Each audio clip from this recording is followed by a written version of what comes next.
Hi, I'm Martin. And I'm Jack. Welcome to episode 5 of Business Stuff. This episode is on embracing change. And I'll start with the classic cliched old quote from someone who died years ago. Benjamin Franklin once famously said, "When you're finished changing, you're finished." Um, I think we've all probably seen a lot of that in the last 18 months, Jack. Yeah, I'd definitely say so. In fact, I would say that this podcast probably epitomizes change right now. Yeah. Our first video episode. Yeah, first video episode. Hopefully the sound's improving each episode, hopefully. And hopefully the content and the fact that we're saying stuff you like, hopefully improves each time as well. Yeah, so change is something that that I think people are classically afraid of. Just so people don't like change, businesses don't like change. So what you tend to find is we've got loads of clients who they come up with a good idea, they put 100% into it, all in. That's it. Think, right, we've hit something. Let's do this forever. Of course, nothing lasts forever, does it? No, and I suppose it is kind of doing that planning for change as well. And absolutely, as you said, nothing does last forever. And history is littered with successful businesses that have fallen by the wayside. You've got the likes of Blockbusters versus Netflix. In our own accountancy world, because obviously the world revolves around accountancy, we have Sage, who were the world beaters in terms of the software that they used to provide on desktop, and then the use of cloud software. We see the likes of Xero and QuickBooks now taking over as market leaders, and you see it kind of even now in all industries, like the vehicle one. Electric vehicles are now becoming more and more prevalent against fossil fuels, and it used to be a handful of specialist electric vehicle companies out there. Tesla, for example, who have obviously taken the lead as a result, but it's forced other more other established manufacturers to think about, sit up and take notice and actually go, hey, we need to get on this electric vehicle stuff. So it's the idea, I suppose, of the planning for every product has its own life cycle. So you need to be factoring in what's the next best thing, how can I extend that life cycle of my existing products and services. What's the easiest way, do you think, Jack, to try and keep an eye on what's happening? Because if your nose is to the grindstone and you're just bashing out, a million cars a year or whatever, like Ford and General Motors or however many millions it was, it's quite easy to just think, well, we've been making cars for 100 years, surely that's the end of that then, isn't it? Yeah, exactly. We don't need to worry about that. But do you find that it's hard for businesses to kind of like take stock and actually think, well, what is coming? I mean, there's loads of examples. Tobacco industry with vaping. Yeah. It's like, well, nothing's ever going to challenge. There's no other way to get smoke in your lungs, is there? So we're going to worry about that. Yeah. And then all of a sudden, it's it's been remarkably resilient despite legislation, massive prices, taxes. Yeah. And then all of a sudden, someone just thinks, well, we'll do something else, and all of a sudden, there's a massive shift. Why do people miss that? Why does it just come and hit them with such surprise? Well, I think you've hit the nail on the head that people literally have their nose to the grindstone. They're just focusing what's in front of them. And what successful businesses do is that they tend to lift their head up metaphorically and kind of look about what's coming ahead and really kind of have that framework in place to really think about the future and think about their future plans or where they want their business to be. And that gives them the opportunity to identify potential gaps in the market or changes to the markets they operate in. So that is key, and it's easier said than done, especially with a lot of clients that we deal with who are generally smaller, very small workforces, where they are just purely focusing on, let's just get the product out the door, let's focus on making sales. But if you actually lift your head up and have that opportunity to think about things and where things are going, then you have a more robust business as a result. I think you touch on a good point as well. In someone like Ford or Blockbuster, VAT and tobacco, they're huge, hundreds of thousands of employees, if not millions worldwide. Surely it was some guy's job or some gal's job there to go, let's see what else could come. Mm-hmm. And it's easy to laugh and think, well, how did they not see that? But we possibly got something coming here. with all the announcements of, carbon zero coming in, massive shift away from gas boilers in houses, Yeah, we could, in the next 10 years, see loads of gas fitters just all of a sudden go, hold on, there's no more boilers. But we know it's coming. It's clearly coming. It's inevitable, you could argue.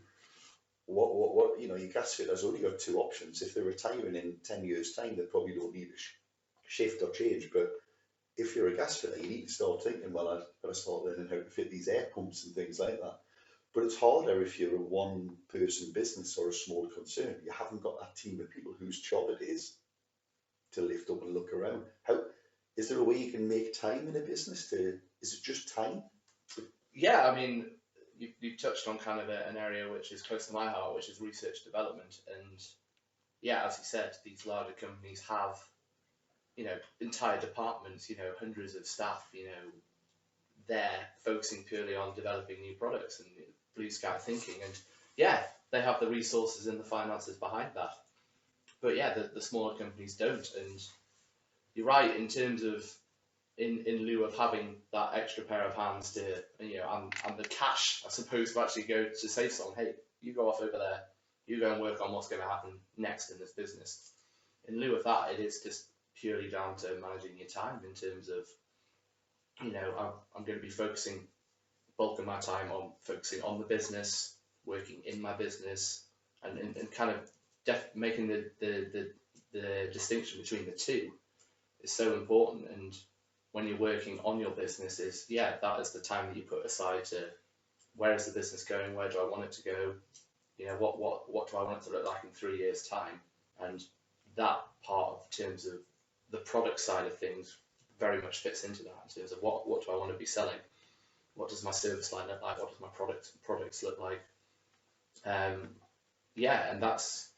that's incredibly important, and it's easier said than done. I appreciate it, because we sit down with lots of clients and we tell this to them, and we're not reinventing the wheel here. That everyone's fully aware that they need to spend more time doing this, but it's just hard to do, because you've got a to-do list as long as your arm, and you're like, well, I've got to do this. If you're focused on production all day, it's a challenge. I mean, there's some great reading people can go to on this. E-Myth is one of the classics of an example of someone who opens a cake shop because they're good at baking, but they've never done marketing, they've never done sales, they've never done HR, recruitment, any of those things, never done finances. They're not used to looking forward what's coming up in cakes. But of course, when you're in business, it's very easy to get caught up and think you're a cake business, but you might not be a cake business. You could just be a snack business, or you could be a food business, you could be a delivery business, a catering business. You've got to make sure that you're looking at all the angles, and books like E-Myth are pretty good at that. There's also a great one that I read years ago, which I can't remember a great deal about, to be honest, but we'll put the link in the tab, called Where's My Cheese? And it's a very simple story, which is very quick and easy to read and understand. And it's this idea that you've got a bunch of mice in a lab environment where there's a pile of cheese put in the same place every day. The fat lazy mice just go and eat the cheese every day, never care about where it comes from, why it's there, or what they're going to do. The inquisitive kind of mice just go and think, well, I'll eat just enough to then have the energy to run around and see what else is about. And of course, when in this experiment or this thought exercise, the cheese is moved, the fat lazy ones just keep turning up every day saying, don't worry lads, it'll be all right. I know the pile's getting smaller, but it'll come back. There'll always be cheese. And it's a really corny kind of cliche thing, but it's actually a pretty clever book that explains that you should always have one eye just darting about. We've talked there as well, Jack, about obviously finding the time to do it. This doesn't have to be a full day, because businesses like Toyota are famously good at just spotting opportunities for change as they go up on the production line, instant feedback, continuous change through Kaizen. It doesn't have to be a day, a month put aside, does it? It could be 5 minutes at the end of the day of reflection. Yeah, and that's something that I've been reading up on recently, in terms of the value of feedback and having that instantaneous feedback, at a high cadence, and I think they refer to it at British Rogue as kind of, as soon as the session's done, they do something called the riverbank session, which is essentially they come off straight off the boat and they kind of feed back on the session immediately. So it's kind of high raw emotion stuff, but you're in the moment and you're really thinking about things. And I think that's a lot of businesses who may be slightly further ahead and who recognise that they do need to change, maybe are going about it slightly, well, I wouldn't say wrong, but not necessarily doing it in that way, that they're saving it up for a special occasion, when in reality you want to be making those small incremental changes as they arrive and nipping stuff in the bud. I think as well, Jackie, because that's a great idea. When the problem is in front of you, you're not necessarily going to come up with the best response straight away. Because you talk there about raw emotion, but also there's a good argument for not making decisions while you're at a highly elevated emotive state. Mm-hmm. You shouldn't decide whether you want to stay with your partner forever just because they've bumped the car for the 3rd time this week or something. Right then, it's not the right time to make that decision, is it? But also you need to find a way to capture what do you do if you're a one-man person or a one-woman business? How do you find that time? Because unless you're going to challenge yourself to take that time to reflect, and you might not know someone else in your industry who can help, or you might not have a supportive partner in your life or whatever who can help you with these things. Mm-hmm.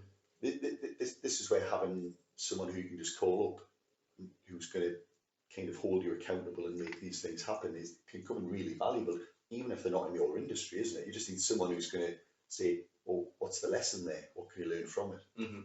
Yeah, it's the first thing is making habitual. If you are looking for a feedback mechanism, it's building it into how you go out and do your work. But also, as you said, having somebody external to the business, if you don't have someone internally or someone at the right level to challenge you necessarily, it's great to have somebody there to hold you accountable for stuff and say and provide, as I said, provide that framework to you in terms of being able to have a conversation about and kind of be that slanging match partner, I like to say, and you can spar with each other in terms of ideas, and they have that scope to hold you accountable for the actions that you said you wanted to do and you haven't done them, because it's all well and good having an employee there, but they may not necessarily feel like they can hold you accountable for stuff that you want to do.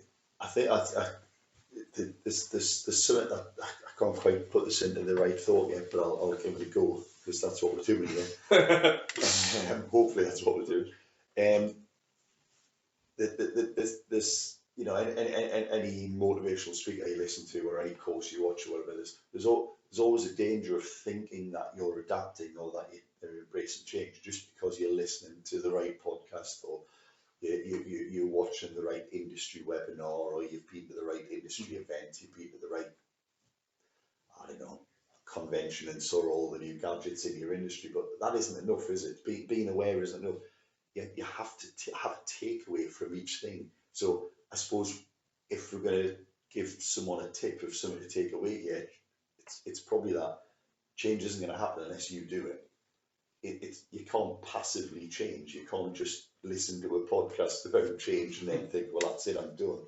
People are going to have to, literally, when this stops or whenever they hang up and have had enough, at least do one thing, is make a note of one thing that you're going to change as a result of this, and then read back in a week or so and think, did I change that? Have I done it? You've got to have a takeaway and an action, haven't you? Absolutely, yeah. I mean, a lot of people go away from a podcast or reading a motivational speaker's book, and you are inspired, and it gets your energy up, and it's a case of building momentum off that initial burst of energy. And absolutely, and the way to do that is to have those action points, making those small incremental changes, not throwing the baby out with the bathwater. Right, I've just realised my business isn't fit for purpose, we're going to change everything, I'm going to be getting rid of him, definitely him, never rated him, we're going to get rid of all my stuff, we're going to buy all of this technology, perfect, right, sorted. And then, well, first of all, we talked about, maybe that's a bit of an emotional decision, but also it's just it's too much change to implement all at once, and as a result, it's to the detriment of your business when you decide to change too much. It's finding those smaller well, we talk about Pareto analysis, where we're looking at the 80% of the 20% of the actions that provide 80% of the benefit. So it's finding that, ranking all of the potential changes you can make to your business, finding which is the most impactful for the lowest kind of effort for you, and just working on slowly implementing those changes. And the goalposts are going to change occasionally. That's again why we need to take stock and think about things. But ultimately, it's managing that change slowly. Yeah, it's funny as well as the power of an incremental change, because if you had 5 areas in your business that you can improve something like 10%, because 10% isn't that hard. It's easy to improve your conversion rate by 10%. It's easier to get 10% more leads. Well, it might not be easy, but it feels more achievable. It's an easier target to swallow, I think. But if you can pick 5 areas in your business where you can just make that 10% difference, when you compound that, you've increased your total turnover by something like 70 or 80%. Because it's not just 10% more leads. If you then convert 10% more of those leads and you sell 10% more to each of those converted leads, it make a hell of a difference. Yeah, absolutely. In terms of, if I said to you at the start of a financial year, I want you to increase your turnover by 80%, you would probably be thinking, bloody hell, I've got to change a lot. But well, you would probably give up immediately, thinking, well, it's just impossible. It's just never going to happen. But if you say, well, here's 5 areas, I want 10% on each of them, and if you pick the right 5 areas and you attack the biggest reward for least effort first, like you say, so break it down into a quarterly rock, think, right, well, that's what I'm going to do this quarter. I'm going to nail that lead process. I'm going to make sure when people come to us, you get the perfect experience, they come out of the back end ready to buy, not willing to be persuaded, but ready to buy. If you do that quarter 1, quarter 2, product has to be perfect, quarter 3. Pick your own things. I'm not saying those are the things to do, but because everyone's furiously scribbling down their notes, I feel. Don't listen to me. I don't know the first thing about your business. So but again, this is where someone external can look and say, well, have you thought about this might help? And just having someone to bounce off is a great thing, I think. So the first change to make is being willing to seek help, I think, and get the right help and put the right time aside is what I would say. Yeah, absolutely. That's literally being open to changes by exploring new ways of going about how you do things, basically. Yeah, thanks for that, Jack. Well, I think we'll call this one there. I hope you've enjoyed the new format and you've got something from that. Make some notes, pick 1 or 2 things that you're going to take away from this and make sure you change. Our next episode will be out soon and it's on maintaining success. Yeah, so we've already talked about embracing your change, so assuming that everything's going to go perfectly and how we can maintain and build on that off the back of some good change.